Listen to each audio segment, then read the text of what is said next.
welcome to the Wiring Creatives Podcast. I'm your host, 𝗀𝗿𝗄𝗏, and joining me today is Katrina, a digital nomad, career break coach, kind of all around awesome person joining me on today's episode. So thank you so much for being on pod. Yes, Allie, I'm so ready for this. We are going to do this today. It's going to be awesome.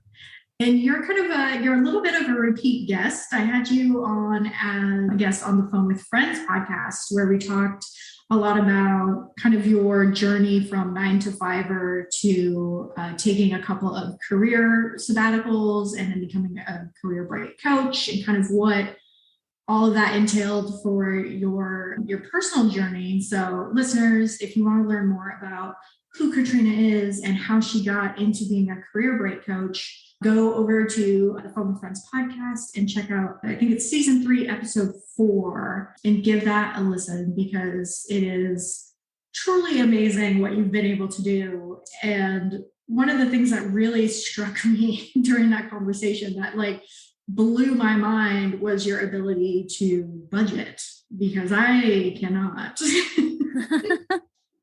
And you were able to really budget your way to the life that you wanted. And that is absolutely insane to me.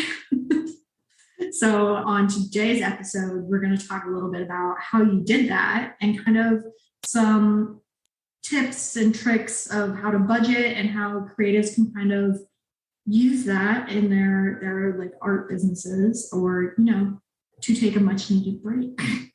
Absolutely. Yeah. We're going to talk some numbers today. I'm excited for this. Oh my gosh. I'm so excited. I never, ever in my entire life ever thought I would be so excited to talk about budgeting, but I really am, because it's something I'm thinking a lot about lately. So I'm pretty stoked to have you on and to dive into the number game. Yes. Crunching numbers. So to kick things off, like we said, you were able to pay off a considerable bit of debt. And I guess if you don't mind sharing, how much were you able to pay off through budgeting? Yeah. So, at the time where I paid off my debt, I paid off about $42,000 in student loans, and I did it in 21 months. And that included taking a $20,000 pay cut halfway through those 21 months for a different job that I wanted to take. But I had really developed my skills as a budget ninja a few years before that, when I decided I wanted to take a career break, and I had $1,500 in my bank account and I needed another $40,000. So I saved $40,000 in 18 months. And it was using the skills I had sort of acquired and hard earned through that experience and all the trial and error and learning that I applied when I came back from my career break to paying off my debt as fast as I possibly could. I just don't even know what to say. It literally blows my mind. So you were just oh my gosh. So you were able to pay off $42,000 in debt and at the same time save 40,000? No. Oh, sorry. No, those were two. So I saved the 40 and then I traveled around the world for 20 months until I spent almost all of it. And then I was like, now I have to pay off my debt. So let me get another job and let me work to pay off the 42,000 that I had in student loans. And so I did that as fast as I possibly could. Yeah. 21 months for 42,000. That's wild. Yeah. That is so amazing. I'm really just if listeners could see me right now, I think my face is probably just blank, because my brain is just going into overtime, thinking about all the numbers and the amount of money needed and time. And I'm just flabbergasted.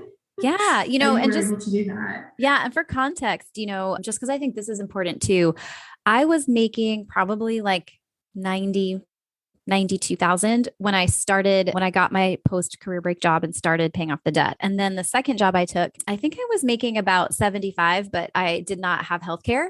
And so there was an extra $5,000, charge to have healthcare through the exchange. So it was about a $20,000 pay cut equivalent that I took about 10 or 11 months into saving for that. I'm trying to pay down that debt. And so I think it's important to know, where I started from, but also I want to add, we're going to get into this, but it's not solely about deprivation. During that time, I took a trip to Ireland to visit a friend and see her get married. I took an 18-day journey with my then boyfriend through Europe to go see the Christmas markets, and we went to Germany and we went to, Copenhagen and France, and it was amazing. And so it isn't like I didn't do anything except save and eat, like bread and cheese while I was doing that. So, even if you make less than I do, there was a lot of things I could still do. So there's a way to find your way. It might take you a little longer, but it's absolutely possible. Yeah. And I think that's super important because I know, like, for myself, when I think about budgeting, I'm like, oh, but if I start budgeting, I'm not going to be able to do all the things I like to do, or I'm not going to be able to spend money and like treat myself, or, I essentially am like making up excuses as to why I shouldn't budget. And one of those is being kind of like tied down and not being able to do anything. So that's really good to hear. And I guess I'm curious, like, were you always really good with money and like really thrifty, or was that something you learned over time, like how to kind of manage your finances a little better?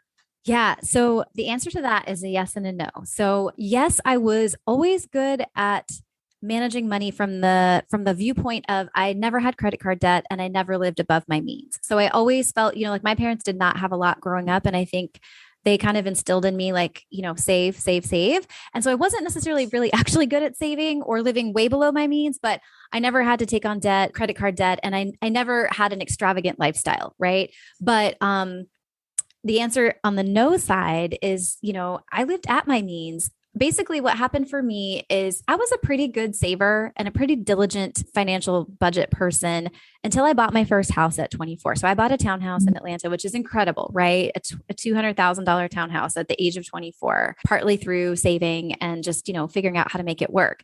But once I sort of had the house, I was like, okay, I'm doing grown-up things.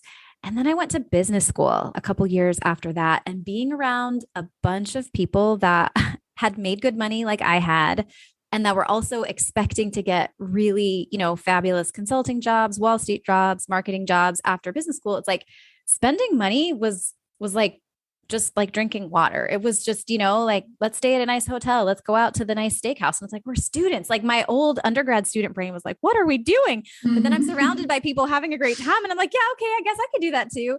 And so something shifted for me in business school where I would say, I wasn't living above my means, but I started living at my means in that business school experience and making choices that, maybe weren't towards my best future self when it came to money, but I was having a lot of fun in the moment. And so I did a lot of travel and things like that. So basically, I would say I had a good foundation, but I was not anywhere close to being the saver or, like the financial, like sort of like person I am now when I was sort of growing up and then going into early adulthood. Nice. Yeah. I know for me personally, I definitely, right. I live above my means, most definitely. And I think a lot of mine comes from, I don't know, like if this is an actual term that exists, I should probably do some research on it, but I have a lot of like financial trauma from my childhood that makes me spend money in ways I should not, or I don't know how to say it. I'm of the mindset of like, if I want it, I can have it now because I'm making money. Yeah. When that was not how I grew up. So I have a really hard time like getting into a budgeting and saving mindset and like using money well. So that's one of the reasons why I wanted to have you on the podcast, because I'm just like, I need to learn from Katrina.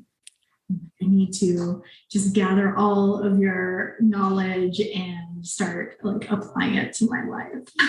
Yeah. And, I think it's important too, Allie, though, to acknowledge so much of how we manage money does start with mindset, right? And it's not that it's about being right or wrong, but it's realizing if you have a mindset that isn't helping you get towards your goal, trying to heal that, right? Like whether that's through, just doing a money mindset course or coaching, or whether it's just doing your own work and really journaling about where it comes from and creating a sense of safety in your case, right? Like a sense of safety within yourself of what it means. Because if your brain is constantly trying to overcompensate and prove that you can have enough, right?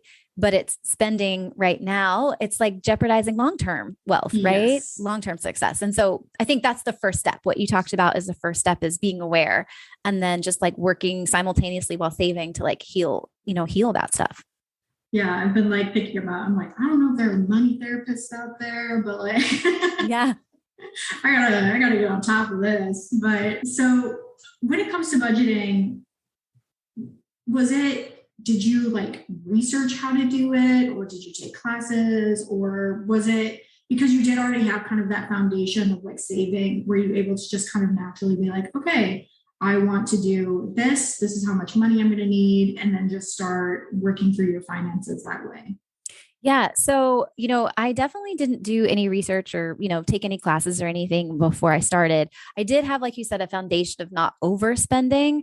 But at that point, I was living in Minneapolis and it's an interesting city. There was a lot there that I liked and I liked it more than I thought, but it was not, I don't like to be cold. First of all, I don't like to be cold at all. And so there was a lot of spending that I did that was really just about, sort of trying to make up for the fact that I was living there, right? Like I'm in this place and it's like, oh, I deserve it. Like I'm sort of compensating for the fact that I'm not where I want to be, or that I have this really stressful corporate job that I don't really like love anymore. And so I was spending money as a means of sort of numbing out or buffering against having the life that I didn't feel like I really wanted to be living. And so again, mindset, right? Like because I had that underlying story and those underlying feelings, I wasn't able to easily save money. I wasn't overspending, but I was really locked into living at my means. And, I felt like I deserved it. I felt like I earned it after those hard days in the office. And I was like, I freaking worked so hard for this. I'm going to go out and spend this money and no one's going to stop me. Right. But it's like, I'm only punishing myself. But, for me, it was like, the very first step I had to take was understanding what was actually going on. And I think this is a step that is so simple, but so many people hate it and they resist it. But it's literally like track every penny that you spend for 1 to 2 months. Because here's the thing, you absolutely can't change something if you don't even know what it is that you're trying to change. Right. And so for me, I was like, I know this isn't working. I'm not building up a savings. I'm not exactly sure where all my money is going. I really genuinely had no idea where I was spending all of this money. I just knew I wasn't really saving much. And so I was like, let me find out where it's going. And that was the very first step, and then from that place, I started making different decisions and I had to kind of go on my own journey. And, we can talk about this too, but I got a great start. And then I had a tenant leave very unexpectedly. And that just basically opened up a huge vacuum in my finances. And then I got very bitter and angry and just sad and overwhelmed and, didn't know what to do. And it was like 2 months that I was paying for that mortgage with no tenant. And it was, probably like $1,500 to $1,700 after utilities and everything. And then, like I really doubled down and things got better. And then I hit a wall because I was leading with deprivation. I think that was like how I started, right? That's the most familiar. Just don't spend your money. And it's not sustainable. And the goal I had was so big, it was going to take me time to reach it. And I realized I had to reconfigure how I was thinking about spending my money. I remember laying on the floor, like angry, crying, and at my lowest point where I was like, I needed to get out of the house. I wanted to do something, but every single thing, it was like, I saw dollar signs over every single thing I could do. And it's like, if I go get ice cream, I got to pay for gas and then I got to pay for ice cream and I could go buy it at the grocery store. That's such a way. I mean, it was just like so restrictive. And I just remember like laying on my kitchen floor, like being like, I can't go, I can't leave this house. I feel like a prisoner.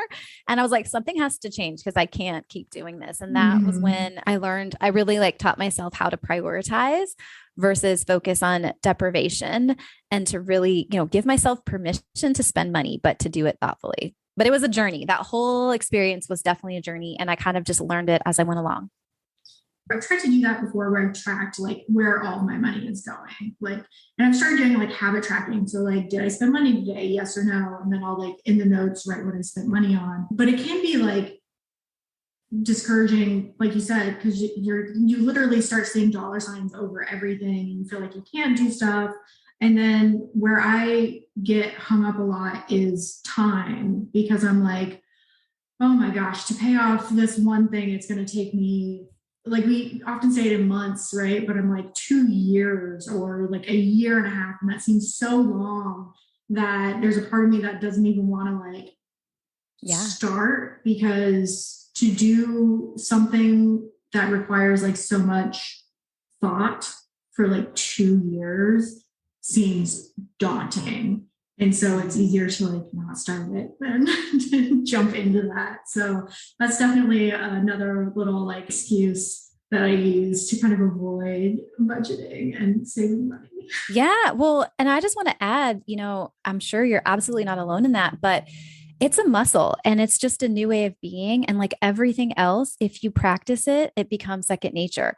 I have all of the things that I have now. I've become debt free. I mean, honestly, becoming debt free was not hard work because I Mm. had spent 18 months before saving the money for the career break. And I learned then, right? And it's like, it just becomes your new habit, your new behavior, and then it continues to serve you. It's kind of like being a kid and falling down all the time, and saying to yourself, like, oh, do I really want to learn how to walk? Cause I'm going to have to do a lot of falling down. I'm going to have to Yeah. think really hard about this walking business. And I got to look out for tables and people knocking me over. I think I'll just stay sitting. I'll just scoot around for the rest of my life. Right. But ultimately one day you can walk without thinking about it. And then you're like, I don't even want to imagine my life without being able to walk. Right.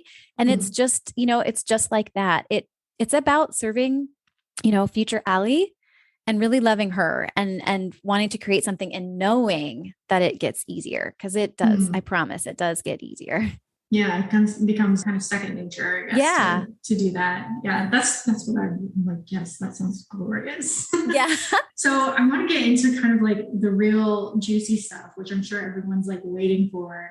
But can you walk us through kind of like your budgeting methods or how you manage to save and pay off so much? Yeah, absolutely. So, again, these were principles I kind of developed while saving for my break. So I had these skills and I just leaned into them, I think even, more ferociously when I was ready to pay off the debt. Number one, I started tracking, right? And I tracked for 2 months. And I think it's so important when you do it to do it without judgment, because what you don't want to do is change your habits for those 2 months because you're watching, right? Because then you don't actually have real information. You have some aspirational version of you that's trying to be careful. So if you want to spend, $100 on a pizza, I mean, I'm making this up, but do it. If that's what you normally do, you have to do it because you have to know what you're doing. And then, at the end of that tracking period, what I did was I looked at my budget and I said to myself, like, what feels bad when I look at this? Because it's not aligned to my values and it's not aligned to who I am, like what I really value. And this is the thing about money. It's energy. You show up for it. You work hard for it. You put in so much effort to collect it, right? So when you send it back out into the world, the least you can do is send it out to the places that you really want it to go. And so there were some easy wins for me, like I've talked about before. I was spending $700 a month at the grocery store as a single person. Oh, wow. Yeah. Well, Yeah. No, when I think about that, it's close to what I used to yeah, spend it's as like well, excessive, but it felt bad, right? I was like, Yeah. wow, I work really hard for that $700 and I don't think I need to spend that much. And I mean, I was primarily shopping at Whole Foods, but I decided I want to continue shopping at Whole Foods. Again, it's not about complete deprivation, but I'm going to start shopping with a grocery list because I was impulse buying my way through the store. And I'm going to start paying attention to what's on sale. So I get to have the food I want, right? I can decide I want anything, but I have to decide it before I get in the store and with a purpose. And then I look for things that are on sale. And if they're on sale, I stock up. And if they're not, I wait till next week or I give it another, few weeks to see. And that immediately cut $300 off the top of what I was spending, right? And I'm still shopping at Whole Foods and I still am eating great food, but I'm just doing it with more intention. And so I really started there and kind of worked my way down. And so it's kind of like that first pass when you're trying this for the first time, where you can get your few easy wins. And like I said, you start to develop that muscle and then you can dig a layer deeper and then you can start to do things that feel less comfortable, right? So at some point, I used to get my eyebrows waxed all the time because I just didn't want to do it. And I'm like, well, they do it. It's fine. But at one point I was like, you know what? I don't actually need to get this done. And making appointments is annoying. And I was like, I could actually do this if I wanted to. Right. And so I did it. And not that everyone needs to do it, but there are ways that once you've started saving money, you just start seeing things differently. And you start thinking like, oh, do I really value that as much as I think I do? Or has it become a habit that I'm unconsciously just doing? I also started spreading out like maintenance things. So, if you want to, get a pedicure, or if there are things like if you get your hair cut or your hair color, like if there are things you're doing, even adding an extra like 2 or 3 weeks to the in-between period that you do them, over time, you start to save money then too, right? Because it's like every few times you go, it's like, you skipped one. And so that was another way that I just started accumulating. But once I got really good, I remember it was probably like maybe 4 or 5 months into saving, I told you I hit that wall. And this was a critical piece of long-term sustainable change in regards to budgeting is I had to create what I called an exploration fund, which was a pot of money in my budget every single month that I was required to spend. It was not like a savings for a rainy day. It was required to spend, and I could spend it on anything I wanted to, as long as it laddered back up to my value of exploring myself, exploring life, right? I did so many different things with that money. I bought a Groupon for a B&B and took myself on like an overnight into a different town and like went exploring. One time I bought a Vitamix with that money, and I learned how, because I was very passionate about healthy food and I really wanted to learn how to like make smoothies and salad dressings and all these things. And so I bought one with the intention of like, I'm going to explore how to make healthier food. You know, I would use it for a ticket to a museum. I might use it for gas money to go on a day trip. There was no limit, right? You could take classes. There was no limit to what I could do. It just had to be aligned to that essence of exploration. And so what I found, and mine was about $200 a month is what I had decided. But what I found was I was so focused on creating experiences in my life and connecting to that feeling that I wanted to feel, which is learning and engagement, right? And connection, that I didn't feel deprived anymore. It was like I was funneling all this money that I wasn't spending on, you know, my eyebrows and my impulse cookies. And I was spending it on things that were actually making my life better. And so I could spend less and feel actually more fulfilled in that experience. And it made it much more sustainable in the long term. And so that was sort of a new level that I hit, because from that point, it felt a lot better to live my life and it felt a lot better to save. And so at some point, probably like 6 months in, I ended up getting a roommate, which is not something I ever thought I would have done. I was probably 32-ish at the time, and maybe 31, but it didn't seem like anything I would normally do. But there was a coworker of mine who was saving to pay off all of her debt, her student loans, as fast as possible. And we both had fancy taste, and we both wanted like the heated covered parking garage in Minneapolis, because who wants to shovel snow? And it just so happened that our leases were ending around the same time. And I was like, you know what? Let's do this. And so, you know, I got to move into an equally fancy condo apartment that had the heated covered parking, and like with everything included, I was saving, you know, $700, $800, $900 a month. Oh, wow. That was significant, right? That's a huge boost. Another thing that I did was every single time I got an unexpected lump sum of money, I put it away. I didn't spend it like, oh, I've earned it. Thank goodness. Now I get to treat myself. I put it away. When I got, you know, an unexpected refund on my escrow account for the house that I had the tenant for, I put it away. When I got my tax refund, I put it away. When I got a bonus at work, or my annual bonus, or, you know, just a surprise gift, thank you of $100, I put it away. And at the end of the day, the surprising thing was almost half of the money that I had saved to pay, you know, to pay off my debt, or to save when I saved the 40,000, it came from lump sums. It came from being really diligent about those tax refunds, those bonuses and things like that. It really added up so quickly, you know? And at that point, again, I just start making different decisions. And so when I was becoming debt free, I had a boyfriend at the time. So we purposely, you know, looked to move to the suburbs. I could have easily lived, you know, in the same area I had been living in before, but I was like, you know what matters to me more is being debt free. I want financial freedom. I want to feel that burden just leave. And so, you know, I lived in the burbs, and I had an apartment that I didn't like love. I mean, it was fine, and I got so used to it, but the kitchen was the brownest kitchen I've ever seen. It looked like it was from like the 1970s. It was so ugly, but eventually like I stopped noticing. Right. And it for me was always a short-term thing. And it's like my dream of literally doing whatever in the heck I want to do for the rest of my life, and putting up with a brown kitchen, or having a glorious kitchen, and continuing for years to like struggle to save. And it's like, is that really even a choice? I don't think it is. So yeah. So, you know, it was really that just conscious spending, making sure it was aligning with my values, putting away the lump sums, having an exploration fund, and then just making choices that I felt like when I have to decide between two things, I was always choosing sort of my higher good, the greater, you know, in service of my higher self, and like the future I wanted. I think I was always future focused on that. I love all of these, like, especially the exploration fund. Like, I think that is a really great way, especially if because I know when I think of like a savings account, I'm like, oh, the savings account, right? Like, what I don't know. It's something in my brain is just like, yeah, whatever. but to kind of reframe it into an exploration fund and be like, okay, I'm putting money aside for me to do things that I want to do, whether that's learning, like you said, or like going on adventures, travel, whatever, taking classes, like thinking of it that way and having it align with your personal beliefs. And maybe it's not an exploration fund, maybe you can name it something else, but I think that's a brilliant way to kind of reframe everything and save money so that you're saving money and you're putting money aside, but you're also creating a way for you to do the things that you want to do on top of everything else. Absolutely. And I mean, you have to spend it. Like I had to spend it every month. It wasn't, saving for some mythical rainy day. It was like, I have to spend it. It's like a line item in my monthly budget. And I had to spend that $200.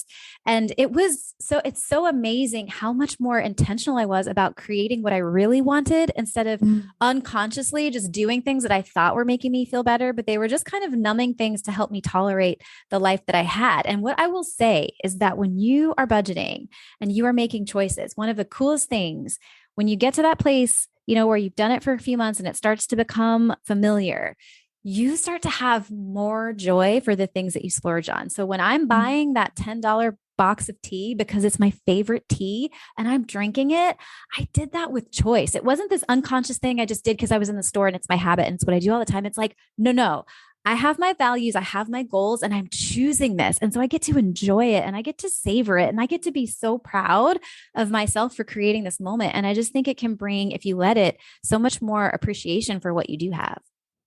Yeah. Cause it's kind of like, I do a lot of, I would say probably like thoughtless spending right now, or like, I'll be like, oh, I just got paid my commission for the stickers that I sold in the shop. So that's X amount of money that I had come in this month. I'm going to treat myself because I did well. And so then I'll oftentimes I purchase things that I want, but they may not have, I don't want to say they don't have purpose because they do. I get them because they make me happy and they bring me joy, but they may not necessarily be like the smartest things to buy, I guess. Or, I like to buy like squishies because I will sit there and like play with them and stuff and they bring me joy, or like slime, like stupid, like I say stupid stuff, but it does bring me joy. But I think having an intention and being more thoughtful about those purchases, and maybe instead of saying, oh, I just got this lump sum of money, I'm going to go buy some new squishies or some new slime, I put that money into my account and my exploration fund. And instead of doing something like that, I can go and stay in a hotel on the beach for a week, which is life to me. So I definitely think kind of that reframing is a great way to get more into get more out of your budgeting than just spending money like randomly. Yeah. Well, and we're always making a choice. Like to your point, it's oftentimes an unconscious choice, right? So you're always choosing between the week on the beach or the squishies and the slime and all the things, right? Because you have currently a finite amount of money and you can either save for the beach or you can buy the squishies, but it's like unconsciously, right? We're not really thinking about that choice. So we're not making it consciously. You might actually still choose the squishies and the slime sometimes, but is it conscious or is it unconscious, right? And sometimes with our bigger goals that seem further away, we're forgetting that they're possible. They just take a little time. And so I think, we're always making that choice. It's just, can you make that choice with more, intention so you know what you're choosing and why, and then you feel great about, the things that you do choose. And I also think, that word treat, like you said, for me, it was really just even redefining what treat is. Yeah, I'm going to treat myself. I still treat myself. I love treating myself. But what is treating myself, right? Because there's a future version of me that deserves to be treated as well. And so when I'm treating myself, it's like, is this really truly what I value? Is this really truly, and it's not always, your future self, but does it really matter the most to me? Is this truly treating myself, or is this just giving myself a treat? Right. Yeah. Yeah. The instant gratification. Yeah, exactly. Yeah, exactly. Good old human nature. The bane of my existence. Did you use any like apps or like budget books or kind of any tools when budgeting, or I mean, Excel, I guess, or anything like that? Yeah. So I had a spreadsheet I created in Excel because in my past life, I was an actuary. So I was like math Oh, nerd, like Excel wizard person. So I felt very at home in Excel. And so I just created like a spreadsheet with monthly tabs for my spend. And then I would have like one page that just showed me, in one column January and the next column February. So I could see like how I was doing over time. But, a lot of my clients that are saving for a break, like a big break, a 6 to 12 month break, they don't want to use a spreadsheet. And so the two most popular apps that my clients use for managing their money is Mint. So mint.com, the Mint app.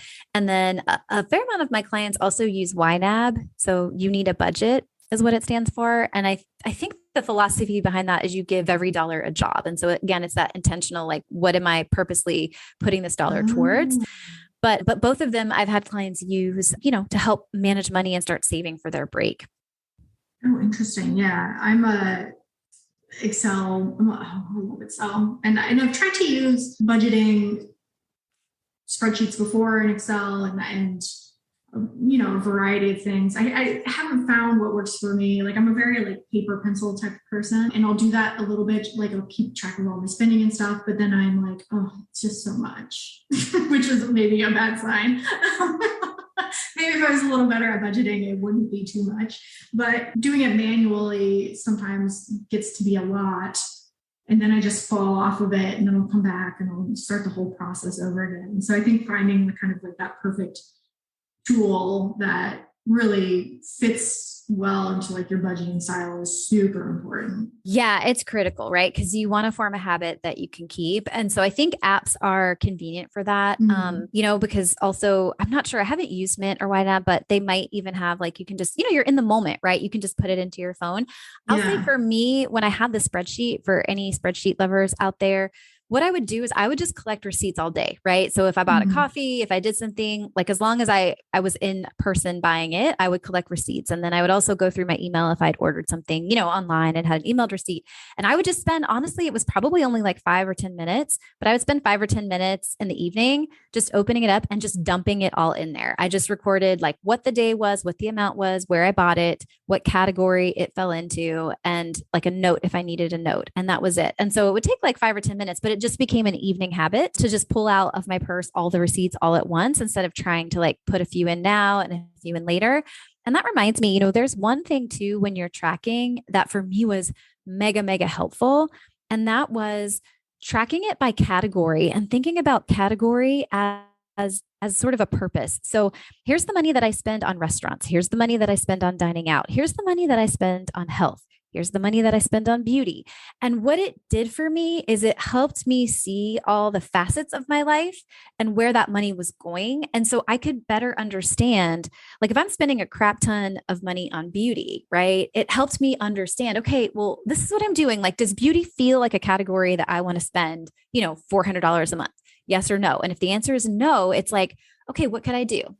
I could, and it made it easier to brainstorm, right? So we talked about the eyebrows, or, like I can buy an at-home face mask instead of, getting a facial, or I could get a facial every 3 months instead of every 2 months. I didn't actually get facials very often, but if that was your thing, but it's just really understanding the category can also kind of help you brainstorm solutions and understand, like, does this category spending this much money align to my values, right? Because when I saw the groceries, I was like, I don't feel like groceries should cost that much. For beauty, like beauty to me, it's really important to take care of myself, but I also don't feel like I'm not a person that wants to spend hundreds of dollars on that. So just having awareness of where it's going and what I'm spending it on. Entertainment was another one. And it's like, entertainment is good. I like to be engaged, but I also want to be selective about how much money, I'm spending towards that. So tracking it by category or rolling it up into categories was really helpful for me too. And that initial sort of like values alignment, review that I did. Yeah, I like that. Again, I think it's a different way, a mindset shift to think of it instead of like, because when I think of category and like, oh, this is what I'm spending my money on, whoa. But changing it to purpose, I don't know, it kind of like clicks something over in a different way in your brain. You're like, okay, is this a purpose that aligns with who I am as a person? And so I think that's a really, really smart way to think about this type of stuff instead of like, yeah, just categories like food, maintenance and all that Yeah, stuff. right. Because it Yeah. seems kind of like impersonal, I guess, or like you're like detached from it kind of in a way. Absolutely. Absolutely. And everybody will have different categories, right? Like I had personal development. That's not a normal category, but I had a life coach and I loved learning about myself. And so, even if I'm buying a book to do a quiz or, paying to like learn about my Enneagram, like knowing that that was actually something that did align to my values, it helps me understand like, yeah, I do need some money every month for that because that's what brings me joy. Right. Oh, yeah. Oh, I love this conversation. It's so interesting. When it comes to like creatives and artists and makers, do you have any recommendations or thoughts on how kind of they can apply this type of budgeting to their businesses? Yeah. So I can say, even for myself as an entrepreneur, so moving from corporate life to business life, there's a transition. And I feel like I'm still making that transition to thinking about my business spending, right? Like having a Xero or QuickBooks to really understand not only what my personal budget is doing, but what does my business look like? And so I'm in process of that. But I think, at the end of the day, I think a lot of the principles apply. And, as creatives and makers, I imagine that your income is equally not steady as like neither is my own. And so it's really, for me, having that unsteady income, coming in and out, it means that on the good months, I celebrate emotionally so hard on those good months. But I also know there will be hard months. And so it's not like this permission to live May. Like if I got, a lot of payments come through in May, I don't live May as if I made $8,000, right? I live May as if I've made my average of like $4,000, right? Like if that's my average income for the last year, May is, in my mind, it's a $4,000 month, and all that money goes to other purposes, savings, reinvesting in my business, whatever it is. And so I think as much as you can create sort of a mindset, like bottom line of what, like what your average is and what you think, each month on average you would make, it helps you not change your habits when you have a really great month. And then when you have a really crappy month or just a hard month, you also don't have to freak out because you've planned for that. And so I think as much as you can create some consistency in a world that doesn't have consistency, I think that can be helpful.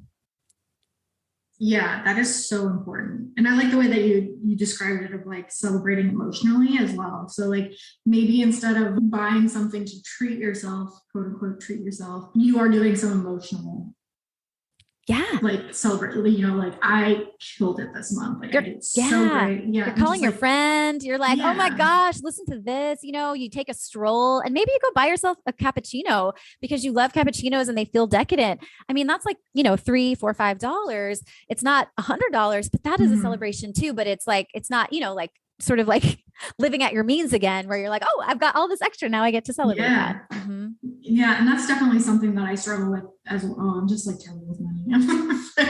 But it is hard because like some months you'll do like really well and you're like, oh, like I've been waiting to buy X, Y, and Z because I couldn't afford it before and now I can. And so you spend this money, sometimes you spend more than you brought in and then you're like in a hard spot at the end of the month. So like I like the idea of being like, okay, like on average, this is what I make per month. This is what I can spend per month based on that average line or that mean amount or whatever. And sticking to that, even if you do have those really great months, like that's so smart instead of having your spending fluctuate with your income. Like that's a really good piece of advice there. Do you have any, other tips for folks that are looking to start their budgeting journey? Yeah, I have one really, really simple tip. Go slow. Don't beat yourself up if you're not saving $5,000 the next month that you try to budget. I mean, my process was like, oh, did you want to say something, Allie? No, I was just like, that would be amazing. Yeah, right. Yeah. No, I mean, I don't think I've ever saved $5,000, but but go slow. It's really a process. Like you're forming new habits, new beliefs, new ways of doing things. And you have to kind of take it, as it comes. And so even on my journey to save the $40,000, which was the same, journey I used to pay down all of that debt, I started this journey at $200 a month. That was what I could save. And then I made those grocery changes and a couple other changes. And then I was saving $500 a month, like in months, maybe 3 and 4. And then eventually, like around, month 5, I'm at 750. Then I get a roommate and I do all the things and I'm saving, 1,100, 1,200. And then by the very end, all of these habits just accumulate and you become this like money ninja without even thinking about it. And I was saving about $1,500 a month.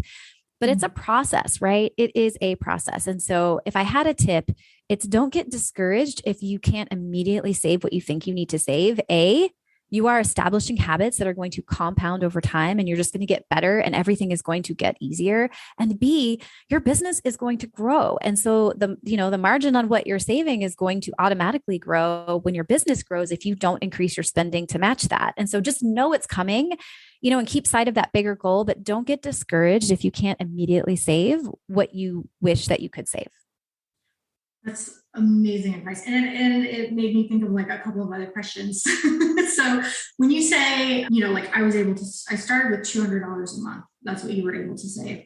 Was that money that you put into that exploration fund, or did you have like a savings account or like a specific account that you would drop that money into? Oh, that's such a good question. So when it was $200, that was before I started the exploration fund. So that was like my very, very beginning. And I just let it accumulate in my regular checking account. Like I wanted to have access to it if something happened or I had like a car breakdown or something like that. So I didn't put it anywhere special. It was probably when I got to like between 600 and 700 that I started the exploration fund. And I chose that $200 amount because I was like, you know what? I'm saving like $350 a month in groceries. So I'm going to cut that in half, right? Roughly. And I'm going to put half of what I am saving towards this exploration fund. And then I'll just keep saving in all these other categories to the best of my ability. And so that's kind of how I picked that number. But I did not ever actually get a separate savings account. I think for me, that's one of the places that my upbringing probably helped me. Seeing it there doesn't make me want to spend it, right? So when I talk about like, I didn't live above my means and I didn't have credit card debt, like seeing it there, but knowing what it was earmarked for something bigger than me. I didn't have that confusing sort of like push-pull of like, should I spend it? Should I get those shoes? Do I want whatever? It didn't really phase me, but a lot of my clients actually do have separate accounts because it helps them. And to your point about what you call it being motivated, it's like the 𝗱𝗏 fund, the Career Break fund, whatever, like calling it something fun in your mind and just feeling like you're putting all of this good energy, i.e. your money into this fund to make your dream come true. That's totally normal. I didn't feel like I needed to do that. So I just was saving and letting it accumulate in my checking account. Nice. Yeah. If I can see it, I'll spend it. Well, yeah. That's really bad with money. But another question that came up is you often hear or people say like, you can't do both. You can't save and also pay off debt at the same time. What's your opinion on that? Yeah. So, I think the essence of it is true, but it's not exactly true. So this is what I will say. I think it's all about prioritization, right? You have to prioritize. So when I was first saving $50,000 to take a career break, I did still have to pay off the debt, right? That I'm not paying interest. I'm not paying extra interest and defaulting on payments, right? But I did pay my minimum payments, right? So whatever it was I needed to pay to keep the process going, that was just a budget item. So I was making debt payment. I wasn't making massive progress, but I was making debt payment with a little bit of progress. But I was really focusing and funneling all the extra money into my career break fund, right? Or into my checking account for my career break. Now, when I came back from my career break and now it's time to become debt free, I do want to start a business someday. I do want to build up my savings, right? But my primary goal, again, that prioritization and being super clear on what your primary goal is, was to get out of debt and become financially free. And so that meant that all my extra money, instead of going into savings, all the extra money was going into debt. And I had a minimum, right? So I just agreed to myself, like, I'm going to save like $250 a month just in case things happen, just so I have this cushion. But everything else is going to debt, to debt, to debt, to debt. And so it really, for me, was about prioritizing what is my main goal. And then I sent all the extra funds to that goal. So I was doing both, but I wasn't doing both of them excessively well. I was doing one of them really well, and I was doing a bare minimum on the other one to keep it moving forward. Amazing advice, as usual. Is there anything that you're working on, Katrina, that you'd like to share? You have any like workshops coming up or anything? But yeah, no, I don't. I'm actually over here. I went to a 3-day conference that kind of blew my mind. I was expecting to not like it because it was absolutely outside of my comfort zone and it was not at all something that was on my radar. And I just really had this amazing experience and I got super clear on a framework that I use to help people change their lives. And so now I'm working on creating and upgrading my 6-month program to reflect that new framework, which I'm really excited about. Yeah, that's super exciting. Yeah. I'm like, really, it's the RSVP framework: reset, shift, vision, and plan. And so I'm all about it. I'm super jazzed and I just feel so excited. But yeah, so I'm working on that kind of behind the scenes for probably the next month or so. Ooh, that's super exciting. And where can folks kind of follow along so they know when that becomes available and kind of keep up with you? Yeah, absolutely. I show up on Instagram pretty regularly. So you can find me on Instagram at 𝗀𝗵𝗲𝗀 Coaching. That's 𝗀𝗵𝗲𝗀𝗀 Coaching. And my website also is a great place to just learn more about me and what I do. And that you can find me at 𝗏𝑒𝑠𝑡�breakever.com. Oh my gosh. Thank you. I mean, yeah, thank you so much. I feel like I personally have learned so much and I'm kind of like excited to try budgeting again to see how it comes out. So thank you so much for being on the episode today. I really appreciate it and loved having you back on the pod. Yeah, it was so good to be back. And I'm so glad this was helpful. And I hope it helps people listening to it right now, take that step and start to make money work for them. Absolutely. And listeners, I will include all of Katrina's information in the episode description. So you can follow her on social media and check out her website. You do have like quite a few like freebies on there as well. I do. Yeah, I do. So check out her website, pick up a freebie or two. I pop in there every now and then and download everything I can because they're always super helpful. So Katrina, again, thank you so much for being on the podcast. My pleasure, Allie. And listeners, thank you for tuning in today. If you have questions for any of my guests, including Katrina, you can call or text us on our hotline at 252-419-6004, and we will answer your questions on a future episode of the pod. Also, be sure to like, rate, review, and subscribe to the podcast. It helps us very much to be seen, and we appreciate it. Thanks for listening to the Wandering Creatives podcast, a CEI media production. Please like, rate, review, and subscribe to the podcast as it helps us greatly. You can follow us on Instagram at Wandering Creatives Pod and on Facebook at Wandering Creatives Podcast. If you would like to support the podcast, you can become a Patreon for just $5 a month. The link is in the episode description.